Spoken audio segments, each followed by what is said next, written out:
இந்தியாவின் உத்தரகாண்ட் மாநிலத்தில் ஆற்றில் விழுந்த தந்தையை காப்பாற்றும் முயற்சியில் அடித்துச் செல்லப்பட்ட மலேசிய மருத்துவரை தேடி மீட்க அவரின் குடும்பம் இந்திய ராணுவத்தின் உதவியை நாடியிருக்கிறது.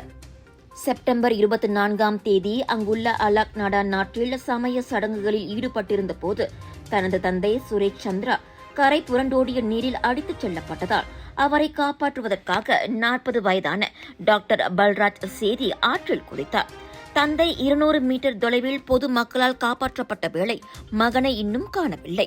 தேடி மீட்கும் பணியில் போலீஸ் மும்முரமாக ஈடுபட்டாலும் ராணுவத்தின் உதவி அதற்கு வலு சேர்க்கும் என டாக்டர் பல்ராஜின் குடும்பம் நம்புகிறது. ட்ரோன் உள்ளிட்ட நவீன கருவிகளை கொண்டு மகனை தேடுமாறு அறிக்கையொன்றில் அந்த குடும்பம் கேட்டுக் கொண்டது.